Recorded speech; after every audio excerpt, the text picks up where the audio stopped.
তিনটাই করো, তাই করলো আপনি। তো আমি এই মহাদানে খেতে বললাম যে ভাই বানা ছিল দুইটা, তিনটা করা হয়েছে। এই যে এর ভিতরে যে পানি আপনার কাজের মধ্যে আছে, এই পানি, এই চিনি, এই চারিকা, এটা আপনার নাম লেখা। মেয়ে আপনি এখন মনে আসবেন, 2 মিনিট পরে আসতেন, তখন দিলাই খেয়ে নিতাম না, 5 মিনিট আগে আসতেন, আর বউকে বলে আরো কোনো আমার পানি দেওয়া হতো, কিন্তু আপনার ঠিক টাইমে এসেছে। তাই তার মানে এই চা, এই চিনি, এই লিকার আপনার নামে বরাদ্দ, ওরা আমার রাজাকে মুখে যাবে না। তো যেটা পাহাড়ের সুরায় আছে, আপনার তকদিরে সেটা আসবে, 2 ফুটের মাঝখানে আছে, আপনার নাম হবে না। তো এখানে অনেকগুলো চিন্তার বিষয়, নিজের নিয়ে, সম্পদ নিয়ে আমরা হয়তো দুশ্চিন্তায় থাকি, দরকার নেই। আল্লাহ তাআলা চেষ্টা করতে হবে, আল্লাহ তাআলা দিবেন তকদিরে থাকলে। তো ইমাম শাফিঈ রাহিমাহুল্লাহ সাজাতে বললেন যে এত ব্যস্ত হওয়ার দরকার নেই। মোহতারাম হাজিরিন, রবিউল আউয়াল মাস আজকে শেষ জুমা, আমরা তো কত কথা শুনলাম, গত 1 মাস যাবত বিভিন্ন খুতবায়, সিরাত মাহফিলে, ঈদে মিলাদুন নবী মাহফিলে, 10টা জুলুস করে, মিছিল করে কত কথা আমি শুনলাম। এখন দেখার বিষয় হচ্ছে যে আপনি আমি কতটুকু নিতে পারলাম, এটা দেখার বিষয়। আমি নবীজিকে কতটুকু নিতে পারলাম। আমি মুলাক্কাস হিসাবে একটা জিনিস বলবো যে এই কাজগুলো আমরা করতে পারি, তাহলে ইনশাআল্লাহ আপনার আমার মধ্যে নবীজির মহব্বত, নবীজির ভালোবাসা আসবে ইনশাআল্লাহ। এই কাজগুলো যদি আমরা সত্যি অন্তর দিয়েই করি, ভালোবেসে করি, আমাদের নবীজির ভালোবাসা, নবীজির মহব্বত আসবে। আর নবীজি যদি আমাকে ভালোবাসেন, কিয়ামতের ময়দানে, হাসরের দিনে চিন্তা করার প্রয়োজন নেই, নবীজির কিছু বান্দা, আপনারা কিছু, আপনারা কেউ, আমাদের মধ্যে কেউ না কেউ বিশেষ নিয়ামত প্রাপ্ত হবে কিয়ামতের দিন। কোনো হিসাব নেই, বিরাট নবীজির কাছাকাছি আপনি থাকবেন। আরশের ছায়া, এই ছায়ার নিচে আপনি স্থান পাবেন। 7 শ্রেণীর 1 শ্রেণীতে আপনি হয়ে যাবে সফলতা। ওইটাই সফলতা, ওইটাই আপনার জীবনের সর্বোত্তম নিয়ামত। যদি আপনি শেষ দিবসে নাজাত পেয়ে যান, আমাদের নাজাত পেয়ে যায়। প্রথমত যে কাজটা আমরা করবো তা হচ্ছে, আমরা বারবার শুনেছি যে নবী সাল্লাল্লাহু আলাইহি ওয়াসাল্লাম প্রত্যেক সোমবার রোজা রাখতেন। নবীজিকে ভালোবাসার ইচ্ছায়, ভালোবাসার নিয়তে নবীজি সোমবার রোজা রেখেছেন। আমরা নিয়ত করি একাগ্রভাবে, হিম্মতের সাথে নিয়ত করি যে বাকি যে জীবন, যে করাদিন আল্লাহ তাআলা রাখেন, এই সোমবারের রোজাকে ছাড়বো না। নবীজিকে ভালোবাসে, আমার নবীজি ছাড়েননি, নবীজি কখনো রোজা ছাড়েননি সোমবারে। এই জন্য আমি সোমবার রোজা ছাড়বো না। আপনি দেখবেন যে ইনশাআল্লাহ আপনার ভিতরে নবীজির মহব্বত আসবে। কেন আসবে? যে আপনি নবীজিকে ভালোবাসেন, তো আপনি সিয়াম পালন করছেন। আর মজা আছে এখানে, কতজন বলছিলাম একটুখানি মজা আছে। আপনি নবীজিকে যত ভালোবাসবেন, তত আপনার ভিতরে আত্মপ্রশান্তি কাজ করবে। অনেক কিছু নেই, অনেক কিছু আপনার নেই, তারপরে আপনি শান্তিতে আছেন। অনেক কিছু নেই, আপনি শান্তিতে আছেন। অনেক আছে কিন্তু শান্তি নেই। কেন যেন অশান্তি ভিতরে কাজ, কেন যেন মনের ভিতরে সবসময় পেরেশানি ভাব, মুখে হাসি আসে না, টেনশন, দুশ্চিন্তা, খুঁজে পায় না কি চিন্তা করে, তা বলে চিন্তাটা কি তা না, আল্লাহ তাআলা ঢুকিয়ে দিয়েছে। সময় সংকীর্ণ হয়ে যাচ্ছে। আমি কালকে ভাইকে বলছিলাম, সময় নবীজি বলেছেন যে কিছু কিছু মানুষ দুনিয়া মুখ, আল্লাহকে বলে গিয়ে দুনিয়া মুখ হয়ে যাবে, ওদের সময়টা সংকীর্ণ হয়ে যাবে, সময়টা অল্প নষ্ট হয়ে যাবে। 2 দিন আগে বলছিলাম আমি যে তাদের কাছে একটা বছর 1 মাস হবে।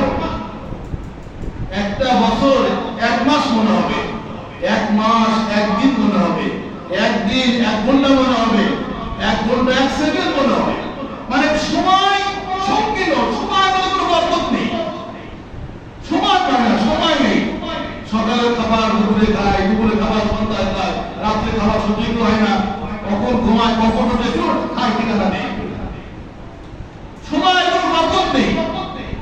আমি কালকে বলছিলাম যে ভারতে বাসায় এখন বলছিলাম মনে হয় একজন আলেম ছিলেন আব্দুল হাই নদভী রহমতুল্লাহ আলাইহি, নদভী এলাকায় ভাই, ওনার বয়স মাত্র 37 বছর, মোটে 37 বছর হায়াত পেয়েছে। তাহলে লেখাপড়া করতে হয়েছে, উনি শিক্ষকতা করেছেন, বই লিখেছেন। এই 37 বছর বয়সে উনি প্রায় 300 অধিক বই লিখেছেন। এরকম ছোট ছোট বই না, কারো দেখে দেখে নকল করে না, খুব গবেষণামূলক বই, যেই বইগুলোর একটা লাইন গবেষণা করে ডক্টর অনেকে পিএইচডি দিচ্ছে, ডক্টর হচ্ছে। ওনার লেখা বইয়ের একটা লাইন গবেষণা করে তারা পিএইচডি অর্জন করছে। যেই বইগুলো বিভিন্ন বিশ্ববিদ্যালয়, রিয়াদ ইউনিভার্সিটি, মক্কা বিশ্ববিদ্যালয়, তারপরে আপনার কায়রো, এরপরে আপনার আল আজহার, আমাদের ইসলামিক বিশ্ববিদ্যালয় আমরা পড়েছি। ওনার এই বইগুলো সিলেবাস মুক্ত, তার রিসার্চ কমাবো নাকি ইউনিভার্সিটির সিলেবাস মুক্ত বই, তাহলে কেমন দামি বই, কি গুরুত্বপূর্ণ, কি গবেষণামূলক হতে পারে। এইরকম 300 অধিক বই লিখেছেন, বয়স কয় বছর? মোটে 37 বছর। কি করে হলো এটা? আল্লাহ তাআলা বরকত দিয়েছেন। ওনার এই হায়াত, নবীজি মেরাজে গেলেন একটা এখান থেকে শুরু করে ফজরের আগে, কোথায় বাইতুল্লাহ, বাইতুল মুকাদ্দাস, সেখান থেকে আরশ আজিম, সাত আসমান জমিন, কত কি জান্নাত জাহান্নাম, কত কথা গেলেন। সময় কতটুকু? এশা থেকে ফজর, এশার নামাজ পড়ে উম্মে হানে ঘরে ছিলেন, আবার এসে ফজরে এখনো ওযুর পানি বানাচ্ছে, তাই না? এখনো ওযুর পানি বানাচ্ছে, মানে আল্লাহ তাআলা সমস্ত রহমতকে স্টপ করে দিয়েছেন। স্টপ হয়ে যাওয়া দিয়ে দেখাবেন সেখানে পারবে না, অনেক কথা। তো আল্লাহ তাআলা হায়াতে বরকত দিলে আপনার অল্পতে অনেক কিছু হবে, আর আল্লাহর বরকতে আপনার পেরেশানি অভাব, দুশ্চিন্তা, টেনশন। তো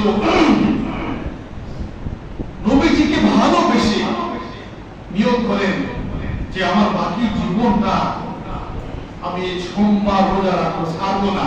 নবীজিকে ভালোবেসে আপনি আমলটা করতে থাকেন, ইনশাআল্লাহ দেখবেন নবীজির মহব্বত আপনার ভিতরে কাজ করবে, আসবে ইনশাআল্লাহ।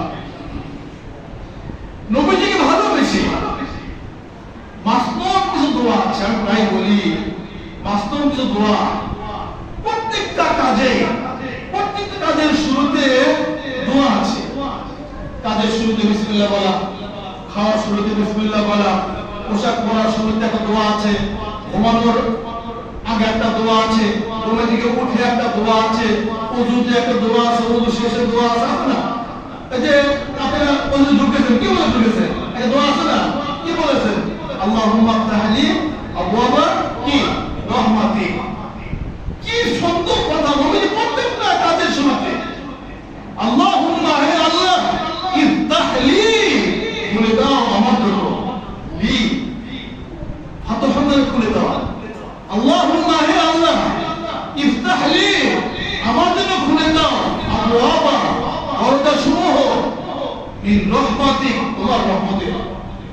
আল্লাহুম্মা ইফতাহলি আবওয়াবা রহমাতিক, আল্লাহ তোমার রহমতে যত দরজা আছে সব দরজা আমার জন্য খুলে দাও। ভালো কথা, খারাপ কথা? ভালো কথা, খারাপ কথা? ভালো কথা। আপনি এই কথা বলে ঢুকেছেন, আপনার অজান্তে আপনার অভ্যাস হয়ে গিয়েছে, মসজিদের জুতোটা খুলে ডান পা দিয়েছেন, ডান পা দিয়ে বলেছেন আল্লাহুম্মা ইফতাহলি আবওয়াবা রহমাতিক। আপনার অজান্তে হয়ে গিয়েছে, আল্লাহর খাতায় নাম লেখা হয়ে গিয়েছে, আপনার জন্য রহমতের দরজা খুলে গিয়েছে। একটা না একাধিক। আবার যখন বেরিয়ে যাবেন কি বলবেন? বাম পা দিয়ে আল্লাহুম্মা ইন্নী আসআলুকা, আল্লাহ তোমার কাছে ফজিলত চাই, তোমার যত ফজল, কারণ তোমার রহমত, দয়া যত কিছু আছে আমার জন্য দাও। আল্লাহুম্মা ইন্নী আসআলুকা মিন ফাদলিক, ওই লেখা আছে ওখানে, ঢোকার এবং বাইরের দোয়া লেখা আছে। আমাদের মুখতে বেরিয়ে যায়, আপনার মুখতে বেরিয়ে যায়, আপনি বলে বেরিয়ে গেছে, খেয়াল করেননি কিন্তু মুখতে হয়ে গিয়েছে, আপনার খেয়াল নেই কিন্তু ফেরেশতারা মুখ করেনি, আল্লাহর খাতায় আপনার নামটা করে দিয়েছে। তো মাসনুন তো যত দোয়া আছে, আল্লাহুম্মা বিইসমিকা আমুতু ওয়া আহইয়া, আল্লাহ আমি তোমার নামে বলে গেলাম ঘুমানোর সময় ব্যাংকে বসে, আল্লাহুম্মা বিইসমিকা আমুতু ওয়া আহইয়া, আল্লাহ তোমার নামে বলে গেলাম যদি তুমি হায়াতটা আবার ফিরে আসো, আল্লাহুম্মা হে আল্লাহ বিইসমিকা তোমার নামে আমুতু বলে গেলাম মানে ঘুমিয়ে গেলাম, ওয়া আহইয়া তুমি যদি আমাকে জীবনটা আবার ফিরে আসো, ঘুমিয়ে গেলেন আল্লাহ তাআলা আর আপনার হায়াত ফিরিয়ে দিয়েছে। as-salatu খায়রুম মিনান নাওম, আযান কানে গিয়েছে, আপনার ঘুম ভেঙে গিয়েছে, উঠে পড়েছে, উঠে কি বললেন? আলহামদুলিল্লাহিল্লাযী আহইয়ানা, প্রশংসা ওই আল্লাহ তাআলার জন্য, আহইয়ানা যিনি আমাকে আবার জীবন দিলেন। ওই যে বলছিলাম ওয়া আহইয়া আমার রব্বুল দাও, আপনার ঘুম ভেঙে গিয়েছে আযান শুনে, as-salatu খায়রুম মিনান নাওম শুনে আমার ঘুম চোখ খুলে গিয়েছে, আপনি আল্লাহুম্মা আলহামদুলিল্লাহ, প্রশংসা আল্লাহরই, ওনার জন্য আহইয়ানা যিনি আমাকে আবার জীবন দিলেন। বারাকাতুল্লাহ আমাদানা, আমি বলে গিয়েছিলাম সেখান থেকে, মনে গেছিলাম না, ঘুমিয়ে গেছে, বাবাদা ভেঙে গেছে, গিরিল কেটেছে, মোটরসাইকেল তারা কেটেছে, চলে গেছে, তাহলে কি বলুন না, ঘুমে থেকে উঠে বলুন আল্লাহ তোমার শুকরিয়া, তোমার প্রশংসা, তুমি আমার জীবন নিয়েছে, আবার ফেরত দিয়েছো, এই জন্য তোমার দরকার শুকরিয়া। প্রত্যেকটা কাজের শুরুতে শেষে বাথরুমে ঢুকেছেন, বের হয়েছে, প্রত্যেকটা কাজের শুরুতে শেষে, খাবার শেষে শুরুতে আলহামদুলিল্লাহ ইল্লাযী আত'আমানা ওয়া সাকানা ওয়া জাআলানা মিনাল মুসলিমিন, খাওয়ার শেষে পড়তে হয় না? খাওয়ার শেষে পড়তে হয়। আপনি কি করে? আল্লাহুম্মা বিসমিল্লাহি ওয়া আলা বারাকাতিল্লাহ, আল্লাহ যে খাবার খাচ্ছে তোমার নামে যে বরকত দাও। খাওয়ার শুরুতে কি বলেন?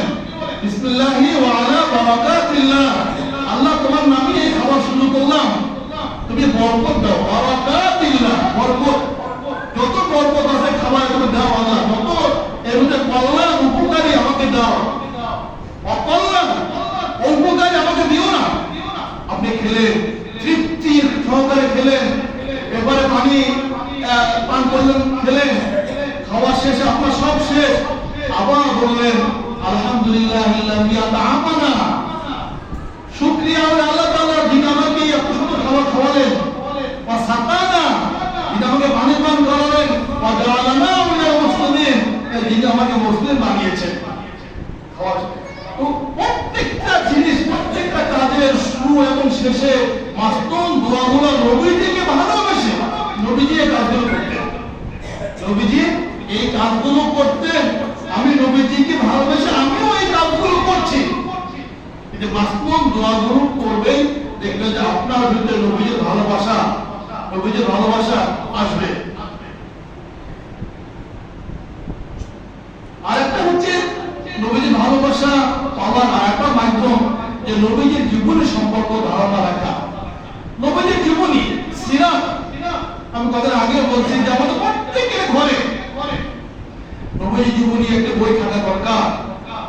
নবীজির জীবনে একবার হলে পড়ে, তার শিশুকাল, তার কৈশোর, তার যৌবন, তার নবুয়ত হওয়ার আগে পরে, তার সাংসারিক জীবন, তার বৈবাহিক জীবন, তারপর নবুয়তের পরের জীবন, জিহাদি, তায়েফের ময়দান, উহুদের ময়দান, কত জীবনী পড়বেন, আপনার ভালো ভিতরে নবীজির মহব্বত সৃষ্টি হবে, পয়দা হবে। নবীজির ইতিহাস যত পড়বেন, নবীজির দুঃখ কষ্টগুলো যত আপনি দেখবেন, জানবেন, বুঝবেন, দেখবেন ভিতরে এক ধরনের অনুভব সৃষ্টি হবে, এক ধরনের আবেগ সৃষ্টি হবে। তা আপনি যদি না কত মানুষের জীবনী পড়লেন, আপনি কত মানুষের জীবনী পড়লেন, আমি আপনাকে গোপাল দিয়েছিলাম, গোপাল টুঙ্গি পাড়ায় ওখানে যে লাইব্রেরি আছে, অনেক রকমের বই, অনেক বলে, অনেক দোতলা, একদম দোতলা, হ্যাঁ অনেক বই, অনেক কিছু সেখানে আছে আর কি। তো সেখানে একটা বই দিয়েছিলাম, ওই যে আপনার কি বলে আত্মজীবনী, একটা বই কিনছিলাম। তো আমাদের ঘরে অনেক লাইব্রেরি সেল করে ফেলেছে, কিন্তু নবীজির জীবনী নিয়ে একটা বই নেই আপনার। আপনি আপনাকে জিজ্ঞাসা করেন যে আপনি জীবনে 60, 70, 80, 50-40 বছর বয়সে আপনি নবীজির একটা চ্যাপ্টার পড়েছেন মন দিয়ে বুঝে, আফসোস লাগে না? আপনি নবী সাধক করলেন, নজরুল করলেন, ঈশ্বর সাধক করলেন, কত কিছু করলেন, কত মানুষ জীবনী আপনার জানা, কিন্তু আপনি নবীজির জীবনী সম্পর্কে আপনার ধারণা নেই, করলেন না কোনো জীবন। আমাদের প্রত্যেকের উচিত নবীজির জীবনী একটু বুঝে আবেগ নিয়ে পড়া, তাহলে দেখবেন যে আপনার ভিতরে এক ধরনের আবেগ সৃষ্টি হবে, ভালোবাসা পয়দা হবে, নবীজির মহব্বত সৃষ্টি হবে। এই জন্য নবীজির জীবনী সম্পর্কে ধারণা রাখা, জীবন নিয়োগ করেন। আমি একটা নবীজির জীবনী একটা বই কিনবো, আমি একটু পড়বো, দিনে একবার এক পৃষ্ঠা হোক আমি নবীজির জীবনী পড়বো। আপনার যেখানে যাবেন দেখবেন সেখানে আপনি শান্তি মজা হবে। নবীজির যে অংশে পড়বেন সে অংশে ওনার শিশুকাল, ওনার জন্মলগ্নের ঘটনা, ওনার শিশুকাল করবেন, ওনার যৌবনকাল, ওনার বৈবাহিক অবস্থা, ওনার সাংসারিক জীবন, ওনার নবুয়তের আগের জীবন, ওনার নবুয়তের সময়কার অবস্থা, নবুয়তের পরের জীবন, ওনার ছেলে সন্তানের অবস্থা ইত্যাদি। আপনি যেখানে যাবেন নবীজির তাইফের ভাষণ, আপনার কি বলে আরাফাতের ময়দানের বক্তব্য, তাইফের কষ্ট, আর উহুদের ময়দানে দ্বন্দ্ব মোবারক শহীদ করা, আপনার কি বলে আপনার বদরের প্রান্তরে, এবং জিনিসগুলো আপনি পড়বেন। নবীজির একটা আগের মুহূর্ত কিভাবে ইন্তেকাল করলেন, আপনি প্রত্যেকটা জিনিস একটা অধ্যায় নিয়ে একদিন পরে দেখবেন আপনার জীবনের মোড় ঘুরে যাবে, আপনি শান্তি পাবেন। আপনার কি অশান্তি, কি কষ্ট। এই জন্য আমি আপনাদেরকে আহ্বান জানাবো যে প্রত্যেকের ঘরেই আপনাদের নবীজির জীবনী সম্পর্কে একটি বই থাকা, সিরাত গ্রন্থ, ইতিহাস, বিশ্ব নবী মুহাম্মদ রাসূলুল্লাহ সাল্লাল্লাহু আলাইহি ওয়াসাল্লামের জীবনী জানা আমাদের প্রয়োজন। সেক্ষেত্রে প্রত্যেকে একটা বই কিনবেন, পড়বেন। আরেকটা জিনিস হচ্ছে নবীজির ভালোবাসা পয়দা হবে, তা হচ্ছে আমরা নিয়মিত দৈনন্দিন নবীজির শানে দরুদ পাঠ করা। নবীজির শানে দরুদ যেটা আছে রবিউল আউয়াল মাসের জন্য, এই জন্য কথাগুলো আমি মুলাক্কাস বা শানাত দিতে নামছি। নবীজির শানে দরুদ পাঠ, আমি গত জুমায় বলছিলাম যে দরুদ পাঠ করলে লাভ তো আপনার, দরুদ পাঠ লাভটা কার? আপনার। মনে করে আমাদের মাঝে সে হাজির কথা, সবাই যার যার দোয়া করছে, আর একজন হাজি সাহেব শুধু দরুদ পাঠ করছে। আল্লাহ তাআলা কি বললেন? সমস্ত হাজির দোয়াগুলো একত্রিত করতে দাও, আর বানিয়ে দাও, কেননা ও আমার নবীর সামনে দরুদ পাঠ ছাড়া কিচ্ছু করছে না। মনে পড়ে কতজন বলছিল নবীর সামনে দরুদ পাঠ করলে আপনার লাভ, যত দরুদ পাঠ করবেন আপনার মর্যাদা তত বৃদ্ধি হবে, আপনার ইজ্জত সম্মান বেড়ে যাবে, আপনার সম্পদ বৃদ্ধি পাবে, আপনার গুনাহ মাফ হবে। আর কি, আর কিছু লাগে? আপনার সম্পদ বৃদ্ধি পেল, আপনার ইজ্জত বেড়ে গেল, আপনার গুনাহ মাফ হবে, আর কি লাগে? আর কিছু লাগে ভাই? যত দরুদ পাঠ তত আপনার উপকার, আপনার লাভ। সাহাবায়ে ফেরেশতারা, আপনাদের যে ফেরেশতারা আছে, ফেরেশতারা আপনার নাম লিখে, আপনার পিতার নাম লিখে, পুরো ঠিকানা লিখে নবীজির কাছে গিয়ে, ইয়া রাসূলুল্লাহ, ওই অমুক দেশের অমুক অঞ্চলের অমুক দেশের অমুক আপনার উপর দরুদ পাঠ করেছে। একদম অবিশ্বাসের কিছু নেই। নবীজি বলেছেন আপনার নাম সহ আপনার কথাগুলো আপনার নবীজির রওজায় পৌঁছে দিয়ে ফেরেশতারা, আপনার সালাম পৌঁছে দিয়ে ফেরেশতারা। এই জন্য নবীজির শানে বই নেই, অধিক পরিমাণ সুযোগ পেলে দরুদ পাঠ করা, তাহলে আপনার ভিতরে নবীজির মহব্বত সৃষ্টি হবে। মুলাক্কাস সারাংশ হচ্ছে যে নবীজির ভালোবাসা নিজের ভিতরে পয়দা করতে হলে আমরা কিছু কাজ করতে পারি। আমরা সোমবার রোজা রাখতে পারি নবীজির ভালোবেসে, বাস্তব দোয়াগুলো, প্রত্যেক কাজের শুরু শেষের দোয়াগুলো আমরা আলোচনা আমরা পাঠ করবো। নবীজির মহব্বতে ভালোবাসা সৃষ্টি হবে, নবীজির জীবন সম্পর্কে ধারণা রাখা, নবীজির জীবনী পাঠ করা, তাহলে নবীজির মহব্বত ভিতরে আসবে। প্রত্যেক দিন নবীজির সাথে দরুদ পাঠ করা, তাহলে নবীজির ভালোবাসা ভিতরে আসবে। তারা মাজিদিন এই যে নামাজের মধ্যে দরুদ পাঠ করি আমরা, বলি না? শেষে শেষ বৈঠকে আশাহুল তাহিয়াতু, তারপর দরুদ শরীফ, তারপর দোয়া মাসুরা, প্রত্যেকটা জায়গাতেই আল্লাহ তাআলা কিছু কোনো জায়গা বাধ্য করে দিয়ে করতে হবে। আমাদের জীবনে ক্ষণে ক্ষণে, আমাদের জীবনে পরতে পরতে যদি নবীজিকে রাখতে পারি, তাহলে ইহকাল এবং পরকালে শুধু শান্তি, ইহকালের মুক্তি শান্তি, পরকালের মুক্তি নাজাত। আল্লাহ তাআলা সবাইকে তৌফিক দান করেন। আমিন।